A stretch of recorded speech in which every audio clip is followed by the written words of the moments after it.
बिस्मिल्लाहिर्रहमानिर्रहीम। The blank page official में आपको खुशामदीद कहते हैं। अगर आप नए हैं इस चैनल पर तो सब्सक्राइब ज़रूर करिएगा और बेल आइकन को प्रेस करना ना भूलिएगा। मित्रों, कहीं ना कहीं पे ये उम्मीद की जा रही थी कि शंघाई कोऑपरेशन ऑर्गेनाइजेशन की जो मीटिंग हो रही है इंडिया के अंदर, क्योंकि ये बड़ा फोरम है और टॉप लेवल के ऑफिशियल्स आ रहे हैं, डिफेंस मिनिस्टर्स आ रहे हैं, ये सारे, तो उम्मीद की जा रही थी कि चूंकि इंडियन और चाइनीज डिफेंस मिनिस्टर्स और ये सारे टॉप के ऑफिशियल्स मिलेंगे तो शायद बर्फ पिघले, शायद दोनों के दरमियान कुछ टेंशन डिफ्यूज हों, शायद कोई अच्छी खबर सुनने को मिले। थोड़ी बहुत उम्मीद थी बहुत सारे लोगों को, मुझ समेत। लेकिन जो गुल खिलाया है वहां पे राजनाथ सिंह ने और मोदी साहब के नेतृत्व में जो इंडिया ने हरकतें, बचकाना हरकतें वहां पर की हैं। ऐसा होता नहीं कि किसी को आप जो है वो इस तरह इनवाइट करके किसी मुल्क को, और उस मुल्क की जो टॉप ऑफिशियल्स हैं ना, उनके साथ आप हाथ भी ना मिलाएं, फिर उसको प्रमोट करते रहें, देखिए देखिए हमने हाथ नहीं मिलाया, हमने तो नमस्ते किया, हाथ नहीं मिलाया।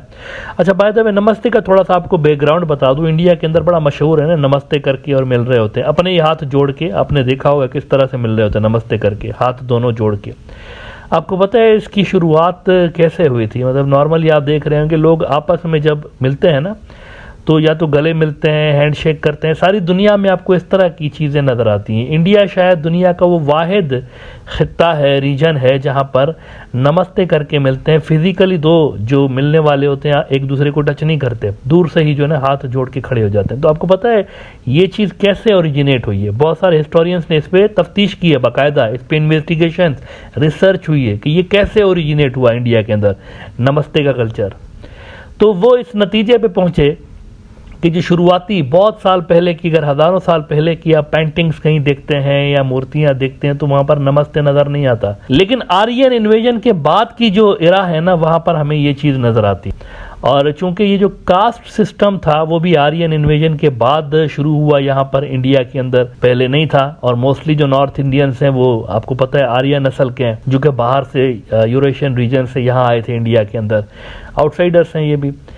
तो असल में वो अपने साथ लेकर आए थे। अब उस कास्ट सिस्टम वाले कल्चर में चूंकि अछूत जो है ना, जो निचली जात का जो हिंदू बिरादरी के लोग होते हैं, अछूत जिनको कहते हैं, उनको हाथ लगाना ममनू होता है, मना होता है, क्योंकि आप जो है वो फिर अपवित्र हो जाते हैं अगर अछूत को हाथ लगा। ये आइडियोलॉजी है इस तरह की कास्ट सिस्टम की।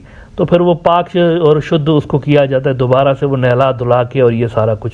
तो उस चीज़ से बचने के लिए असल में ये चीज़ जो है ना वो सोसाइटी के अंदर आम हो गई कि खुद ही दूर से, क्योंकि पता नहीं कि सामने वाला अछूत है या नहीं है, तो दूर से ही इस तरह से हाथ बांध के नमस्ते का कल्चर इस तरह से इंडिया के अंदर इंट्रोड्यूस हुआ। ये कोई बहुत वार्म वेलकम जिसे होती है ना, इस तरह करके नहीं आया था। ये मतलब बहालत मजबूरी एड हुआ इंडियन कल्चर के अंदर, और इसका थोड़ा सा कनेक्शन जो है वो कास्ट सिस्टम से भी मिलता है। बहरहाल इंडियंस ने हाथ नहीं मिलाया चाइनीज़ के साथ, उनको भी अछूत समझा राजनाथ सिंह साहब ने, और वो जनाब बैठे नमस्ते उनको किया और सारी मीडिया में अपने में लगाया कि ये देखिए हमने क्या इनके साथ हशर किया है। इसमें कोई बड़ी बात वैसे है नहीं। मतलब अगर कोई मुल्क किसी को बुलाए और फिर उनके टॉप ऑफिशियल्स की बेइज्जती करे तो ये कोई बड़ी बात नहीं। बड़ी बात ये होती है कि बॉर्डर्स पर आप क्या कमाल दिखाते हैं, ये बड़ी बात होती है। इस तरह से जो है ना, ये असल में आप अपना छोटा होने का एक सबूत दे रहे हैं कि आप छोटे किस्म के लोग हैं, बीजेपी आरएसएस वाले, कि जो लोगों को बुला के और फिर इस तरह से। एनीवे, तो चाइना के अंदर इस हरकत को नोट किया गया और चाइनीज खुश नहीं है इस बात पे, और वेस्टर्न मीडिया भी इसको देख रहा था कि ये क्या किया है उन्होंने। तो द गार्डियन लिख रहा है इस हवाले से कि Indian angered and Chinese indifference quash hopes of border resolution. कोई उम्मीद नहीं रही बाकी कि कोई इस हवाले से बेहतरी की उम्मीद होगी। Starkly different approaches to 2100 mile line of actual control on show as defense minister meet in Delhi। उस मीटिंग के अंदर बहुत ही, मैंने आपको कल भी बताया था, बहुत ही बुरा एक तासुर गया है इंडिया के हवाले से। बहरहाल जी, अब ये खबरें अब आ रही हैं कि इंडिया का जो नेवी का चीफ है, इंडियन नेवी का चीफ, उन्होंने बड़ी इंटरेस्टिंग बात की है। उन्होंने कहा है कि हर वक्त 3 से 6 चाइना के बड़े जो बहरी जहाज हैं, जंगी बहरी जहाज, वो मौजूद रहते हैं इस रीजन के अंदर। ये उन्होंने बात की है कि इंडियन ओशन के अंदर चाइनीज नेवी की प्रेजेंस बहुत ज़्यादा बढ़ चुकी है, और हम बड़े यानी इस पे कंसर्न है हमें कि ये क्या हो रहा है कि चाइनीज इतनी ज़्यादा उनकी तादाद कैसे बढ़ गई है। इंडिया टुडे ने रिपोर्ट किया है कि India keeping eye on large presence of Chinese vessels in Indian ocean region, navy chief. और इसमें वो कह रहे हैं कि there is a large presence of Chinese vessels in the Indian ocean region and India keeps a very close watch on the developments in the region to protect and preserve its national interest in the maritime domain, navy chief admiral R Hari Kumar said on Saturday.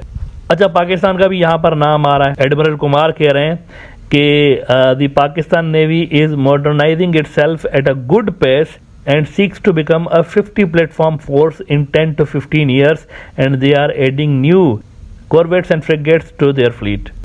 इसी खबर को times now ने भी report किया है कि Pakistan navy modernising at good pace several Chinese vessels in Indian ocean region. अच्छा, ये भी कह रहे हैं बाय द वे कि ये जो पाकिस्तानी समुंदर है ना, वहाँ पर भी चाइनीज नेवी की प्रेजेंस बहुत ज़्यादा बढ़ गई है इंडियन पानियों के पास।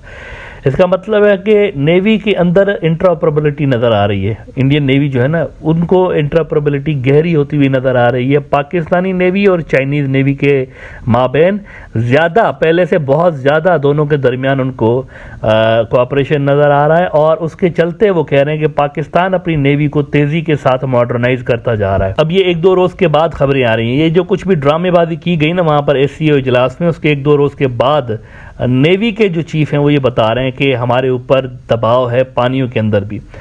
तो मिलिट्री लेवल पर ये सूरत हाल है कि उधर से मिलिट्री चीफ, आर्मी चीफ चीख रहा होता है कि जो बॉर्डर की सिचुएशन है वो नॉर्मल नहीं है, कभी भी कुछ भी हो सकता है। कितनी मरतबा इंडिया के जो आर्मी चीफ हैं पांडे साहब ने कितनी मरतबा जो है वो ये स्टेटमेंट दिया है कि कभी भी कुछ भी हो सकता है, बॉर्डर की सिचुएशन नॉर्मल नहीं है। एयरफोर्स के चीफ ने कितनी मरतबा ये स्टेटमेंट दी हुई है कि कभी भी कुछ भी हो सकता है। और अब नेवी के चीफ भी कह रहे हैं कि वहाँ पर तो बहुत बड़ी तादाद में वो कह रहे हैं कि चाइनीज़ जो वॉरशिप्स हैं वो मौजूद हैं इंडियन ओशियन रीजन के अंदर।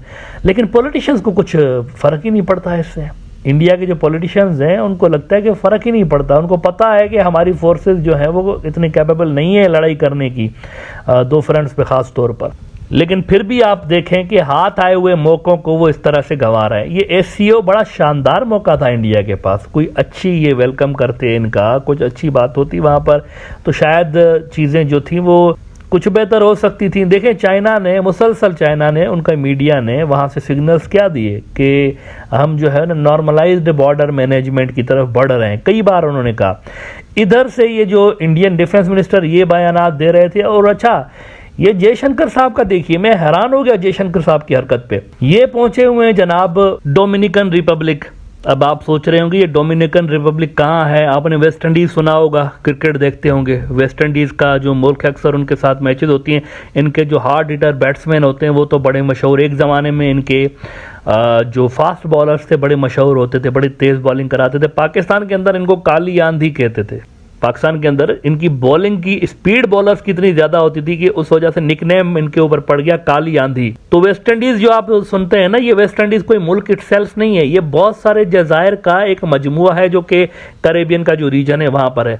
तो डोमिनिकन रिपब्लिक वहाँ पे है और ये वहाँ पहुँचे जयशंकर साहब और डोमिनिकन रिपब्लिक के अंदर खड़े होकर पाकिस्तान और चाइना को कोस रहे हैं। वहाँ पर भी एक होता ना, एक इंसान कोई दिमागी तवाजुन खो बैठता है। तो इंडियन डिप्लोमेट्स कुछ इस तरह से नजर आ रहे हैं, जहां जा रहे हैं ना दुनिया के किसी भी मुल्क में, तो वहां पर ये चाइना और पाकिस्तान के बारे में कुछ ना कुछ जरूर बातें करते हैं।